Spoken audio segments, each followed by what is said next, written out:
Puzzles are hard to make. A puzzle that could have taken you 10 minutes to solve might have taken 30 minutes or more to make. And I'm an aspiring game developer trying to make a puzzle platformer game called This World filled with them. I watched a lot of tutorials from the GMTK channel about how he makes the puzzles for his Madrid game, but I'm still not sure if I'm quite ready. Well, this is going to be a hassle. But before adding any puzzles, I need puzzle elements to actually build them, like buttons, doors, etc. And before adding that, I need graphics to base those puzzles elements on, cause the game is looking kinda bland right now. So, I hopped into a sprite and made some art, and since the last episode, I scrapped the idea of the dreamlike setting I was going for, and decided to make a sci-fi one for story purposes. I haven't written the story as a whole yet, but I still have some idea of what it's gonna look like in my mind right now. It took quite some time to settle on something I like, but I think I ended up with something that I destroyed. And after I made the art for the level, I decided to tackle the puzzle elements.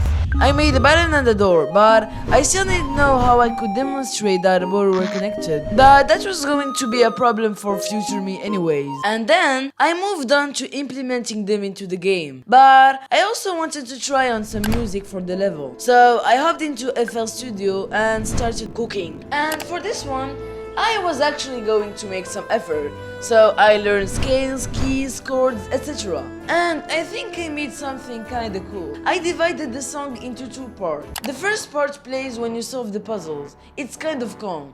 And the second one, which is really uplifting, plays when you are platforming. Anyways, back to making the puzzles. The problem that I let for future me now started becoming an apparent issue. I thought and thought about how I could illustrate the connection between the puzzle elements, but this seemed like it was going to be the hardest part of development. I settled on making wires that turn red for the connections, but I'm going to change that in the future because it means that there should always be a wall near the puzzle element, and it blocks me a lot. I made the actual electric system and it is up and running. You can now open a door with a button. I also forgot to mention that I changed the movesets of the player since the last devlog and added a wall jump, double jump and dash. Anyways, I beat the level, kind of, and let you guys play it on my Discord. You guys gave me a little bit of feedback, but I really need more. So if you could join my Discord server and take the playtester role to test the game, it would be really cool. But if you're feeling lazy, you can just subscribe to contribute to the game's marketing. I also fixed a bunch of stuff I didn't talk about, like the robot nodes and stuff, but I don't think you guys are interested in that boring stuff. Anyway, see ya!